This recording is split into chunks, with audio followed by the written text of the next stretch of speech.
आपको क्या लगता है कि किस ग्रुप की स्ट्रेंथ बड़ी होगी, जो लगातार जिम जा रहा है या सो ये बेसिकली डीलोड का फंडा है। अब बात करते हैं कि ये डीलोड करनी कैसे है। बाइक की चाबी, चलो। So guys, in last video we did 110 kilo के बेंच प्रेस की थी और काफ़ी लोगों ने पूछा डीलोड क्या होता है। आज की वीडियो में आपको डीलोड समझाऊंगा और देखूंगा लास्ट टाइम से परफॉर्मेंस इंप्रूव्ड है या नहीं। 3 दिन का गैप है दोनों में से, let's see.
Okay guys, so coming to the main topic, deload के बारे में बात करते हैं। लास्ट वीडियो में बहुत सारे कमेंट थे, मैंने पूछा था कि मैं डीलोड पे वीडियो बनाऊं।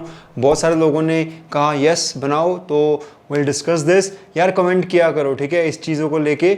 जो बच्चा टीचर से पूछता है, डाउट क्लियर करता है, उसके तो कंसेप्ट क्लियर हो जाते हैं। जो नहीं पूछते हैं, सिर्फ वीडियो देख के निकल जाते हैं, उन्हें ज़्यादा फायदा नहीं मिलेगा। तो इन लोगों की तरह तुम भी कमेंट किया करो। और जिन्होंने लास्ट वीडियो नहीं देखी, सबसे पहले लास्ट वीडियो देखो, एपिसोड 7, तो उनको आज वाली वीडियो का कॉन्सेप्ट समझ में आएगा, ठीक है। ओके, लेट्स डिस्कस आज मैंने क्या किया है बेंच प्रेस के सेशन में। मैंने आज सेम लास्ट टाइम की तरह 110 किलो के रेप्स लगाने की कोशिश की 2 वर्किंग सेट्स में। तो पहले सेट में मेरे पास 4 रेपिटेशंस आए, जो कि लास्ट सेशन के कंपैरिजन में 1 रेप ज़्यादा है, और दूसरे सेट में 3 ही है, जो कि पिछली बार जैसा है। और 90 kg का मैंने लास्ट टाइम किया था, उसमें इस बार अगेन 10 आए। लेकिन एक एडिशनल चीज़ मैंने क्या की, मैंने 90 kg के टोटल 2 सेट किए, और दूसरे में काफ़ी जान लगाने के बाद मेरे 6 रेप आए। तो आज के सेशन में मेरा एक्स्ट्रा वर्क क्या हुआ बेंच प्रेस में, एक तो मेरा 110 kg का 1 रेप फालतू आया, और दूसरा 90 kg का एक सेट मैंने किया, इसमें मैंने 6 रेप्स निकाले। सो 90 मल्टीप्लाई बाय 6 540, एंड 110 का 1 रेप एक्स्ट्रा, 540 प्लस 110 650 kg। तो आप देखोगे कि मेरा इस वर्कआउट का जो टोटल वॉल्यूम हुआ वो 650 kg ज़्यादा है मेरे लास्ट सेशन से। लास्ट सेशन में हुआ था 1560 kg, इसमें हुआ है 2210 kg। जिन लोगों को परसेंटेज कैलकुलेट करनी आती है तो नीचे लिखना यार कितना परसेंटेज इंक्रीज हुआ, लेट्स सी कितने पढ़े लिखे हो आप।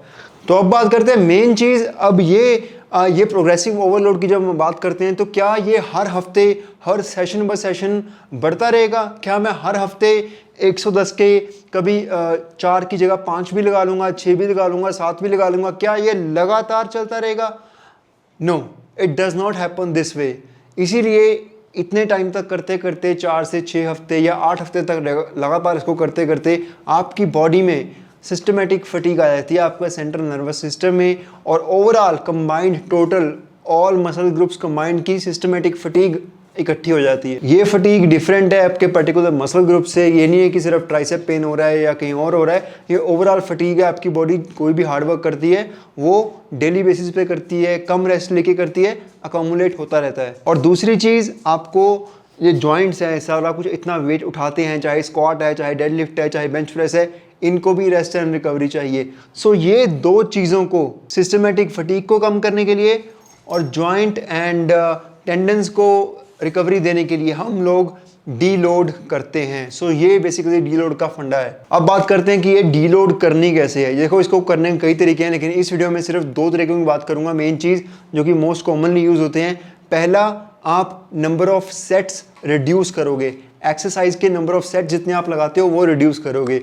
फॉर एग्जांपल, अगर आप यूजुअली पर्टिकुलर एक्सरसाइज के 3 से 4 सेट करते हो तो आप उसके सिर्फ 2 सेट करेंगे, या इन सर्टन कंडीशन सिर्फ 1 सेट करेंगे। ठीक है, सो ज़्यादातर लोग 3 से 4 सेट करते हैं।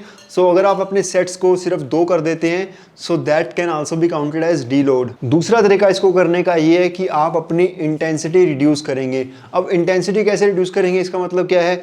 अब फॉर एग्जांपल आप 100 kg के 8 रैप लगा लेते हो बेंच प्रेस के, पूरी जान लगा के, ठीक है, लेकिन जब आप डी लोड कर रहे होगे तो आप 100 के 8 रैप नहीं लगाओगे, जानबूझ के आप उसको 5 या 6 रेपिटेशंस पे ही रोक दोगे।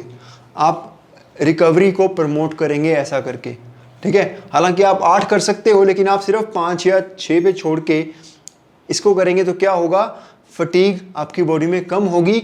देन अगली स्ट्रेटजी आपको बताता हूं। जब आप डी लोड वीक के बाद दोबारा जिम जाएंगे, you will feel stronger and refreshed. अब डी लोड वीक जो है आप 4 हफ्ते के बाद ले सकते हो, 6 हफ्ते के बाद ले सकते हो, 8 हफ्ते के बाद ले सकते हो। इसमें कोई हार्ड एंड फास्ट रूल नहीं है, जस्ट डिपेंड करता है आप कितना हार्डकोर ट्रेन करते हो, राइट। उसके अकॉर्डिंग आप जल्दी या लेट डी लोड ले सकते हो। और एक खास बात ज़रूरी है कि डी लोड के बाद जब आप जिम जाओगे तो ये नहीं है कि आपको अपनी पुरानी इंटेंसिटी पे एकदम वापस आ जाना है। नो, 2-3 दिन लो आराम से, फिर जो डी लोड हफ्ते के पहले वाली इंटेंसिटी थी उस पर रिटर्न आने की कोशिश करो, उससे आप स्ट्रॉन्गर डेफिनेटली आ जाओगे। एक और चीज़, डी लोड बिगिनर्स के लिए नहीं है जिनको 6 महीने से कम का एक्सपीरियंस है, बिकॉज वो 6 महीने से कम वाला एक्सपीरियंस का जो बंदा है इतनी हार्डकोर ट्रेन वैसे ही नहीं कर पाता, उसको डी लोड लेने की कोई ज़रूरत नहीं है। डी लोड को समझने के लिए या एक और कंसेप्ट को समझने के लिए बहुत ही इंटरेस्टिंग स्टडी हुई 2012 में, जिसमें सब्जेक्ट्स को 2 ग्रुप्स में बांटा गया। एक ग्रुप में क्या किया, 6 महीने तक यानी कि 24 वीक्स तक लगातार उनको ट्रेनिंग करवाई गई। दूसरे ग्रुप को 6 हफ्ते ट्रेनिंग ऑन और 3 हफ्ते ट्रेनिंग ऑफ किया गया। पूरा 3 हफ्ते रेस्ट दे दिया गया हर 6 हफ्ते के बाद। और इंटरेस्टिंगली क्या देखा गया, आपको क्या लगता है कि किस ग्रुप की स्ट्रेंथ बड़ी होगी, जो लगातार जिम जा रहा है या जो 6 हफ्ते जिम जाके 3 हफ्ते ऑफ ले रहा है? वेरी इंटरेस्टिंगली ये देखा गया कि दोनों ही ग्रुप्स की स्ट्रेंथ और मसल मास बिल्कुल सेम इंक्रीज हुआ। Quite shocking, right? यस, ये ग्राफ्स आप देख सकते हैं, इसमें उनका ट्राइसेप्स का क्रॉस सेक्शनल एरिया मेजर किया गया, सेम आया, और पेक्टोरल्स का एरिया देखा गया, वो भी सेम आया, और बेंच प्रेस स्ट्रेंथ नापी गई, वो भी सेम आई। सो इसीलिए ये भी कहा जाता है कि हमें तो बहुत एक्सपीरियंस हो गया अभी कि आप ट्रेनिंग से 1 हफ्ते 2 हफ्ते ऑफ भी लेते हो, it does not matter much. अगर आप कहीं वेकेशन पे गए हो तो इसकी टेंशन मत लेते रहो करो कि यार मेरा मसल लॉस हो जाएगा, मेरी स्ट्रेंथ कम हो जाएगी। When you get back to gym and you will feel more refreshed actually. Alright, थोड़ा सा पहले 2 दिन जैसे कि मैंने कहा थोड़ा वीक फील कर सकते हो बिकॉज आउट ऑफ ट्रेनिंग थे, लेकिन उसके बाद एक इफेक्ट आता है सुपर कंपनसेशन, आप ज़्यादा स्ट्रॉन्गर फील करोगे। अब डी लोड कितने टाइम का करना चाहिए, ये आप यूजुअली 4 से लेकर 7 दिन, पूरा 1 हफ्ता यूजुअली किया जाता है, वो आप कर सकते हो। फिर 1 हफ्ते बाद जब आप जिम जाते हो तो यू फील रिफ्रेश्ड, आप कि मैंने इतना कुछ हार्डकोर वर्क नहीं किया, आप लुक फॉरवर्ड करते हो अगले हफ्ते को कि मैंने पिछला हफ्ता आसानी से किया है, अब मैं और पुश करता हूँ। इम्पैक्ट क्या होता है, लेकिन अगर आप लगातार हफ्ते दर हफ्ते अपनी बॉडी को पनिश करते रहते हैं तो एक टाइम आता है कि आप यू फील बोर्ड या यू फील के यार अब नहीं हो रहा है ना। सो दैट्स वाई डीलोड के बहुत सारे और ये बेनिफिट निकल के आते हैं। अब गाइज ये तो था डीलोड कैसे करते हैं और क्यों करना चाहिए।